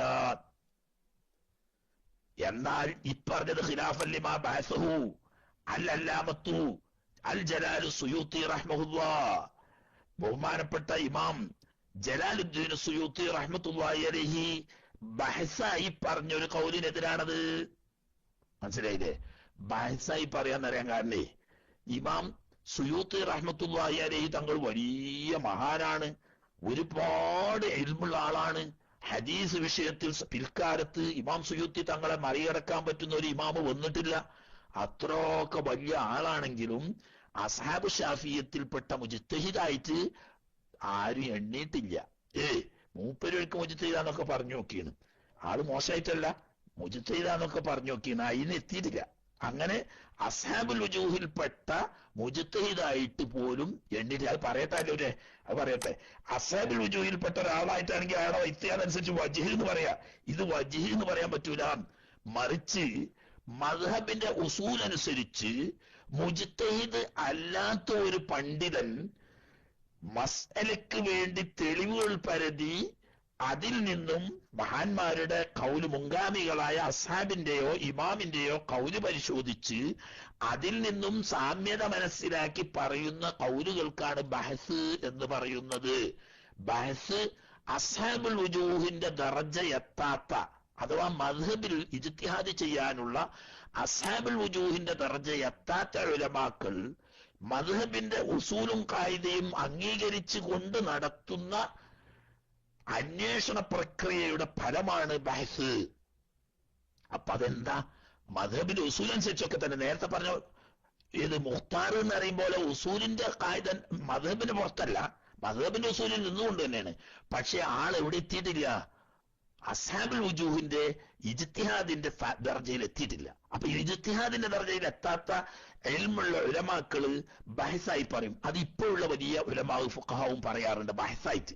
അതായത് ഷാഫി മദ്ഹബിന്റെ ഉസൂലൊക്കെ നിലനിർത്തിക്കൊണ്ട് ആ ഉസൂലിന്റെ അടിസ്ഥാനത്തിൽ മുൻഗാമികൾ പറഞ്ഞ സമാനമായ മസ്അലയിൽ നിന്നും ഒരു പുതിയ മസ്അലയുടെ വിധി കണ്ടെത്തുന്ന സംഭവമാണ് ബഹസ്. അങ്ങനെ ബഹസായിട്ട് പറഞ്ഞിട്ടുണ്ട്. അതിനൊരു വജ്ഹിന്റെ ഹുക്കുമൊന്നും അതിനില്ല. അതുകൊണ്ട് തന്നെ ഫത്വ ചെയ്യാനോ ഷാഫി മദ്ഹബാണെന്ന് പറയാനോ അതിനും നിവൃത്തിയില്ല. വേണമെങ്കിൽ നേരത്തെ പറഞ്ഞ മുഖ്താറിനെ പിന്തുടരുന്ന ആ പറഞ്ഞ ആളെ പിന്തുടർന്നുകൊണ്ട് ചെയ്യാം എന്ന് പറഞ്ഞതുപോലെ ഇമാം അല്ലാമത്ത് സുയൂത്തി റഹ്മത്തുള്ളാഹി അലൈഹി തങ്ങളെ കൗലെടുത്തുകൊണ്ട് ഒരാൾക്ക് സ്വന്തത്തിൽ വേണമെങ്കിൽ അങ്ങനെ ചെയ്യുന്നതിന് കുഴപ്പമൊന്നുമില്ല. എന്നാൽ അതെന്തല്ല, മദ്ഹബിന്റെ വജ്ഹല്ല. ആട്ടെ, സമയം എന്തായിരുന്നു? എന്നാലും ഞാൻ നിഫാസ് കുറച്ചേ ഉള്ളൂ, അതുകൂടി പറഞ്ഞു തീർക്കാം. റാബിയുഹ, നാലാമത്തത് നിഫാസുൻ, നിഫാസ് ഉണ്ടാകലാണ് കുളിയുടെ കാരണം. എന്നാൽ കുളിക്കലെപ്പോഴായി എങ്കിത്താഴു, നിഫാസ് മുറിയലാണ്. നിഫാസ് മുറിയൽ കുളിയുടെ കാരണമല്ല, കുളിയുടെ വക്കത്ത് കിടക്കാനുള്ള സബബ. മനസ്സിലായില്ല? അത് നോക്കണ്ട. ശരിയായി. ചിലപ്പോ അങ്ങനെ ആരൂരിന് ചിലപ്പം ഇതുണ്ട്, പാരസി ഭാഷ വരും, അത് ചില പഠിക്കണതാണ്. മനസ്സിലായില്ലേ? മൂപ്പര് ചിലപ്പോ മലയാളം പറയും, ചിലപ്പോ അറബി പറയും, ചിലപ്പോ പാരിസി പറയും. ആ പാരിസിയാണ് ഇപ്പൊ ആ കാണുന്നത്. തിരിച്ചിരിക്കുന്ന ബേജാറാണ്, എന്ത് ഭാഷയെ പഠിച്ചോനെ ഇത്, ആര് ചോദ്യചിഹ്നിട്ട് ശരിയാക്കും. എനിക്കറിയാം അത് മൂപ്പർക്ക് ചിലപ്പം വരുന്ന ഈ പാരിസിയ തന്നെ, അസാരില്ല. നിഫാസുൻ അയ്യങ്കിത്താവും. ഓഹുവ, ഇനി നിഫാസ് എന്ന് പറഞ്ഞാൽ എന്താ, അത് അതൊക്കെണ്ട. നിഫാസ് എന്ന് പറഞ്ഞാൽ ദമു ഹൈലിൻ, ഹൈല് രക്തം തന്നെയാണ്. പക്ഷേ എങ്ങനത്തെ ഹൈല് രക്തം? മുജ്തമിഅൻ, ഒരുമിച്ച് കൂടി നിൽക്കുന്നത് എന്ന് പറഞ്ഞാൽ പുറത്തേക്ക് പോലെ ഗർഭധാരണം നടക്കലോട് കൂടി എന്തുവരും? ഗർഭാശയ മുഖം അടയും. നമ്മൾ പറഞ്ഞല്ലോ ഹൈലുണ്ടാകുന്നത് ഗർഭാശയത്തിന്റെ അങ്ങേയറ്റത്തു നിന്നാണ്. ഗർഭാശയ മുഖം ഇങ്ങേയറ്റ. അപ്പൊ പുറത്തു പോകാനും അകത്ത് കിടക്കാനുള്ള വാതിലടയും ഗർഭധാരണം നടക്കലോട് കൂടി. വാതിലടഞ്ഞു കഴിഞ്ഞാൽ പിന്നെ ഈ രക്തം അവിടെ കെട്ടിക്കിടക്കാണ്. മാസത്തിൽ സാധാരണഗതിയിൽ അത് പുറപ്പെട്ടുകൊണ്ടിരിക്കുക തന്നെ ചെയ്യും. പക്ഷേ പുറത്തേക്ക് പോരാൻ ഡോറ് അടക്കപ്പെട്ടത് കൊണ്ട് അതിന്റെ ഉള്ളിൽ കെട്ടിക്കിടക്കുകയാണ്. യഹ്റുജു, അത് പുറപ്പെടുക ബഅദ ഫറാഗി ജമീഅർ റഹ്മി, ഗർഭാശയം പൂർണ്ണമായി ഒഴിവായതിനു ശേഷമാണ്. ഇതാ പൂർണ്ണം എന്ന് പറഞ്ഞാൽ കുട്ടി പുറപ്പെടാൻ തുടങ്ങുന്ന സമയത്ത് ചിലപ്പോൾ രക്തം ഉണ്ടാവും. ആ രക്തം നിഫാസ് അല്ല. ഇനി ഒരു കുട്ടി ജനിച്ചു, അപ്പൊ നോക്കുമ്പോ കുട്ടികൾ ഇരട്ടയാണ്. അത് കഴിഞ്ഞിട്ട് ഒരു 5-6 മണിക്കൂർ കഴിഞ്ഞതിന് ശേഷം പിന്നെയാണ് അടുത്ത കുട്ടി ജനിച്ചത്. ആ ജനിച്ച കുട്ടി ജനിച്ചപ്പോഴാണ് ഗർഭാശയം പൂർണ്ണമായിരുന്നത്. അവിടെ നിന്ന് ഇങ്ങോട്ട് ഉണ്ടാകുന്നത് നിഫാസ് ഉള്ളൂ. ഒന്നാമത്തെ കുട്ടിയെ പ്രസവിച്ചതിന് ശേഷം രണ്ടാമത്തെ കുട്ടിയെ പ്രസവിക്കുന്നതിന്റെ ഇടക്കുണ്ടായ 5-8 മണിക്കൂർ അല്ലെങ്കിൽ 5-6 മണിക്കൂർ അല്ലെങ്കിൽ 10-12 മണിക്കൂർ ഉണ്ടെങ്കിൽ ആ രക്തം നിഫാസ് അല്ല. അതാണ് മുഴുവൻ നിറഞ്ഞത്. ഒന്നിൽ കൂടുതൽ ഉണ്ടെങ്കിൽ അത് മുഴുവനായും പുറപ്പെട്ടു വന്നതിന് ശേഷം പിന്നീട് പുറപ്പെടുന്നത് എന്ത് കൂട്ടുള്ളൂ? നിഫാസായി കൂട്ടുള്ളൂ. മറ്റേതിന് തൊൽക്ക് എന്നാ പറയാം. പ്രസവവേദന നല്ലോണം ശക്തിപ്പെടുന്ന സമയത്ത് തന്നെ രക്തം പുറപ്പെടാൻ തുടങ്ങും. കുട്ടി പുറപ്പെട്ടുകൊണ്ടിരിക്കുന്ന സമയത്തും തുടങ്ങും. ഒരു കുട്ടി പ്രസവിച്ച് അടുത്ത കുട്ടിയെ പ്രസവിക്കുന്നതിന്റെ ഇടക്കുണ്ടാവും. ഇതിനൊക്കെ തൊൽക്ക് എന്നാ പറയാം. അത് ഇസ്തിയാബത്തിന്റെ കൂട്ടത്തിലാണ്. ഏതിലല്ല? ഹൈദിലും അല്ല, നിഫാസിലും അല്ല. മനസ്സിലാക്കേണ്ടത്. തൊൽക്ക് ഇസ്തിയാബത്തിന്റെ കൂട്ടത്തിലാണ് എണ്ണേണ്ടത്. ആട്ടെ, അപ്പൊ പിന്നെ ഈ രക്തം അവിടെ ഇങ്ങനെ കെട്ടിക്കിടക്കാനുണ്ടാവോ? 4 മാസം വരെ കുട്ടി ഔദ്യോഗിക ജീവൻ ലഭിക്കാതെ ഉണ്ട്. ഔദ്യോഗിക ജീവൻ ഞാൻ ബോധപൂർവം പറഞ്ഞു തന്നെ. ബീജത്തിന് വരെ ഒരു തരത്തിലുള്ള ജീവനുണ്ട്. അതിങ്ങനെ ബീജവും അണ്ടവും കൂടി സങ്കലിച്ച് ഭ്രൂണമാകുമ്പോൾ അതിനൊരു പ്രത്യേക തരം ജീവനുണ്ട്. എങ്കിൽ പോലും ഔദ്യോഗിക ജീവനല്ല. ഔദ്യോഗിക ജീവൻ 4 മാസം പൂർത്തിയാകുമ്പോഴാണ് പ്രവേശിപ്പിക്കുന്നത്. റൂഹുദ് എന്ന് പറയുന്നത്. അവിടെ മുതൽ കുട്ടിക്ക് ഭക്ഷണം വേണം. പക്ഷേ ആ കുഞ്ഞിന്റെ വായി തുറക്കപ്പെട്ടിട്ടുണ്ടാവില്ല. അത് പ്രസവിക്കലോടുകൂടിയേ കുഞ്ഞിന്റെ വായി തുറക്കൂ. അതുവരെ വായി തുറന്നിട്ടുണ്ടാവില്ല. വായി തുറക്കാത്ത കുഞ്ഞിന് ഭക്ഷണം വേണമല്ലോ. ആ ഭക്ഷണത്തിന് വേണ്ടിയിട്ടാണ് അല്ലാഹു സുബ്ഹാനഹു വ തആല പൊക്കിളിലൂടെ ഒരു കുഴലിട്ട് കൊടുക്കുന്നത്. ഈ കുഴലിലൂടെ പിന്നീട് അങ്ങോട്ടുണ്ടാകുന്ന ഹൈദ് രക്തങ്ങളൊക്കെ കുഞ്ഞിന് ഭക്ഷണമായിട്ട് ഉപയോഗിക്കുന്നു. നേരത്തെ അവിടെ കെട്ടിക്കിടന്ന രക്തം കുഞ്ഞിന്റെ വയറ്റിലേക്ക് കയറുന്നില്ല. മനസ്സിലാക്കണം. 4 മാസം വരെ ഉണ്ടായ ഹൈദ് രക്തം കുഞ്ഞിന്റെ വയറ്റിലേക്ക് എത്തുന്നില്ല. കാരണം അത് ദുഷിച്ചുപോയി. അത് ഞാൻ കുഞ്ഞിന് കൊടുത്തൂടാ. ഇനി ഹൈലായി പുറത്തു പോരാനില്ല. 4 മാസം മുതൽ കുഞ്ഞ് പ്രസവിക്കുന്നത് വരെ ഹൈലായി വരേണ്ട രക്തം പുറത്തേക്ക് വിടാതെ ഈ പൈപ്പ് മുഖേന അല്ലാഹു തആല കുഞ്ഞിന്റെ വയറ്റത്തെത്തിക്കുന്നു. എന്നാലും അല്ലാഹു തആല ചെയ്തെന്ന ബഹുമാനം നോക്കി നിങ്ങള്. ആ വയറ്റില് ഈ പൊക്കിള് കൂടെ പൈപ്പിട്ട് കൊടുക്കല്ലാതെ വായിലൂടെ കൊടുത്തേക്കാണെങ്കിൽ എന്തിന് നന്ന്. ആയി മനുഷ്യൻ 4 മാസം ഈ തൊള്ളേക്കൂടെ പള്ളേക്ക് ആ ദുഷിച്ച ചോര കുടിച്ച് വളർന്ന അമുക്ക് എന്നാരെങ്കിലും പറഞ്ഞാൽ എന്താ നമ്മൾ കാട്ടുക? അതങ്ങനെ വേണ്ട. വലക്കത് കറംനാ ബനിയാദം എന്ന് മനുഷ്യനെ നമ്മൾ ആദരിച്ചിരിക്കുന്നു എന്ന് പറഞ്ഞ ആദരവിന്റെ ഭാഗമാണ്. കുഞ്ഞിനവിടെ ഭക്ഷണം വേണം. അവിടെ വേറെ ഭക്ഷണമില്ല. ഒരു കഫ്തീരിയം കൂടി അതിന്റെ ഉള്ളിലില്ല. അങ്ങനെ വരുമ്പോ കുട്ടി പട്ടിണി കിടക്കും. കുട്ടി പട്ടിണി കിടക്കുമ്പോൾ നേരത്തെ അവിടെ വന്ന് കിടക്കുന്ന ചോര ഉണ്ടാവും. കുട്ടി സ്വാഭാവികമായിട്ടും അത് കുടിക്കും. അപ്പൊ അതിന് തൊള്ള തുറന്നു കൊടുക്കൂല. അപ്പൊ തൊള്ള അവിടെ അടച്ചിടും. എന്നാ പിന്നെ ഇവിടുന്ന് അങ്ങോട്ടുള്ള കുട്ടിക്ക് ജീവിക്കണമല്ലോ. അതിനു വേണ്ടിയിട്ട് ഇനി ഹൈറായി പുറത്തു വിടാതെ കുട്ടിയുടെ പൊക്കിൽ കൊടിയിലൂടെ അകത്തേക്ക് അല്ലാഹു തആല കൊടുത്തുകൊണ്ടിരിക്കുന്നു. ഇപ്പൊ നേരത്തെ ഇതിൽ നിറഞ്ഞ ഈ രക്തോ കുട്ടിക്ക് നല്ല നീന്തി തുടിക്കാനുള്ള നല്ല സുഖമുള്ള ഒരു കുളമായി അതിലിങ്ങനെ കെട്ടിക്കിടക്കുക. അത് പൂർണ്ണമായി ഗർഭാശയത്തിൽ നിന്ന് കുട്ടി പുറത്തു പോന്നാൽ കുറേശ്ശെ അതിങ്ങനെ പുറത്തു വരും. അപ്പൊ നേരത്തെ 4 മാസത്തിൽ പുറത്തു വരേണ്ട ഹൈദ് രക്തം കെട്ടിക്കിടന്നത് പുറത്തു വരലാണ് യഥാർത്ഥത്തിൽ നിഫാസ്. പിന്നെ വാക്കല്ലുഹു, അതിന് ചുരുങ്ങിയത് ലഹ്വ, സെക്കൻഡ് സമയമാവാ, അത്രേ ഉള്ളൂ. ഒറ്റതിൽ ആണ് പോന്നു, കഴിഞ്ഞു, ഹലാസ്, പിന്നില്ല. അങ്ങനെയും ആവാം, തീരെ ഇല്ലാതെയും അപൂർവം ഉണ്ടാവാം. വാരിബുഹു, എന്നാൽ സാധാരണഗതിയിൽ 40 യൗമൻ 40 ദിവസമാകാം. ഹൈദ് 6-7 ദിവസം ഉണ്ടാകുന്നത് പോലെ സാധാരണഗതിയിൽ 40 ദിവസമാവാം. എല്ലാവർക്കും ഒന്നും 40 ദിവസം ആവൂല. നമ്മളെ നാട്ടിൽ ചില പെണ്ണുകൾ 28 40 ഒഴിക്കലില്ലേ? ഇപ്പൊ ചില ആൾക്കാര് 24 60 ഉച്ചയ്ക്ക്, അങ്ങനെ 28 ചിലപ്പോ 40 ഒഴിച്ചു. ശുദ്ധിയായിരുന്നെങ്കിൽ മതി, 28 വേണ്ട. ഒരു പെണ്ണ് 15 ദിവസം കഴിഞ്ഞപ്പോ ശുദ്ധിയായിരുന്ന അന്ന് ഒളിച്ചോളം ആയിപ്പെട്ടത് ഈ കാര്യങ്ങൾ നച്ചിത്തോണ്ട്. ഏത് 15ന്റെ അന്ന് ശുദ്ധിയാകാന്ന് പറഞ്ഞല്ലപ്പോ. 15ന്റെ അന്ന് 15ന് ശുദ്ധിയായ അന്ന് 40 ഒഴിക്കണില്ലേ? 40 അല്ല, അക്സറന്നെ ആയിക്കോട്ടെ, 60 ഒഴിച്ചു എന്ന് പറഞ്ഞാളി. എങ്ങനെ പറഞ്ഞതാ? 24ന്റെ അന്ന് 60 ഒഴിച്ച്. അത് പോട്ടെ, നമുക്ക് ഇപ്പൊ ഇനി പറയണം. പിന്നെ അഞ്ഞിപ്പോ ഓല് ആരെങ്കിലും കേൾക്കണോന്നുണ്ടെങ്കിൽ ഓർക്ക് ഇനിയിപ്പോ ഒരു പുറത്തേട് വേണ്ട അല്ലെ? അതിലൊരു അതൊക്കെ പറയുമ്പോ ഓൽക്കൊരു പുറത്തേട് ഈ മൂല്യാരെന്താ? അപ്പൊ ഇതിന്റെ ഇടയിൽ അതൊക്കെ പറയുന്നുള്ളൊരു പൊറുതിയേട് ഉണ്ടാവും. വേണ്ട. ആട്ടെ, അക്സറുഹു 60 യൗമ, അധികം പോയാ 60 വരെ പോകാം എന്നാണ് അതിന്റെ യുക്തി. ഹിക്മത്ത് ചിലവര് പറയുന്നുണ്ട്, പക്ഷെ അതൊക്കെ കൃത്യമായിക്കൊള്ളുന്നില്ല. ഹിക്മത്ത് പറയുന്നത് സംഗതിയിൽ ഒത്തു എന്നോളുന്നില്ല. 60 ദിവസം എന്ന് പറയുന്നതിന്റെ യുക്തി, ഒരു പെണ്ണിന് ഏറ്റവും കൂടുതൽ ഹൈദ് ഉണ്ടായാൽ എത്ര ഉണ്ടാവാം? 15 ദിവസം വരെ ഉണ്ടാകാം. അപ്പൊ 4 ദിവസത്തെ 15 എത്ര ഉണ്ടാവാം? 60 ഇല്ലേ? 2 15 30, 4 15 60 ആയില്ലേ?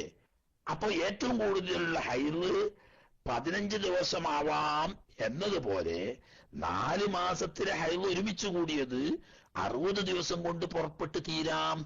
അങ്ങനെ 60 ആകുന്നതിന്റെ പിന്നിൽ അങ്ങനെ ഒരു യുക്തി ഉണ്ട് എന്ന്. അതുകൊണ്ട് നിയമം അതാണ് എന്നല്ല, യുക്തി ചിലപ്പോൾ ശരിയായി എന്ന് വരും, അല്ലെന്നും വരും.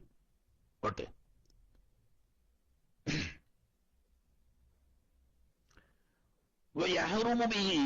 ഞാതോട്ടെ, നിഫാസ് കൊണ്ട് ഹറാമാകും. ഹൈദ് കൊണ്ട് ഹറാമാവുന്ന കാര്യങ്ങളൊക്കെ. അപ്പൊ ഹൈദു നിഫാസ് കൊണ്ട് ഹറാമാകൽ ഒന്നെ. ജനാബത്ത് കൊണ്ട് ഹറാമാകാത്ത നോമ്പ് നോൽക്കൽ, ഭർത്താവുമായി ശാരീരിക ബന്ധത്തിൽ ഏർപ്പെടൽ എന്നിവ ഹൈദ് കൊണ്ടും ഹറാമാകും, നിഫാസ് കൊണ്ടും ഹറാമാകും. ഇനി വയജിബുൽ ഗുസ്ലു, ഹൈദൻ കുളി വിജൂബാവും. ഇതിന്റെ പുറമെ ജനാബത്തുണ്ടായ കുളി വിജൂബാവും, ഹൈദ് ഉണ്ടായാൽ വിജൂബാവും, നിഫാസ് ഉണ്ടായാൽ കുളി വിജൂബാവും. ഇനി അതിന്റെ പുറമെ ബിവിലാദത്തിൻ, പ്രസവം കൊണ്ടും എന്താവും? കുളി വിജൂബാകും. അത് നല്ലോ പഠിച്ച ചോളി പെണ്ണുകളെ, പെറ്റേന് കുളിക്കുക എന്നല്ല, പെറ്റേനുള്ള കുളിയും നിഫാസിന്റെ കുളിയും കൂടി ഒന്നിച്ച് കുളിച്ചാൽ മതി.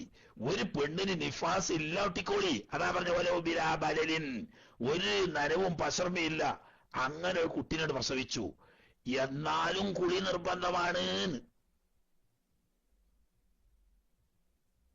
അപ്പോ പെറ്റോടനെ തന്നെ നിഫാസും ഉണ്ട്. എന്നാ പിന്നെ ഇപ്പൊ പെറ്റേന് വേണ്ടിയിട്ട് ഒരു കുളി വേറെയും നിഫാസിന് വേണ്ടിയിട്ട് ഒരു കുളി വേറെയും വേണോ? വേണ്ട. നിഫാസ് നിന്ന് ശുദ്ധിയായതിന്റെ ശേഷമുള്ള ഒറ്റ കുളി കുളിച്ചാൽ മതി. ഒരു പെണ്ണിന് നിഫാസ് ഉണ്ടായില്ല,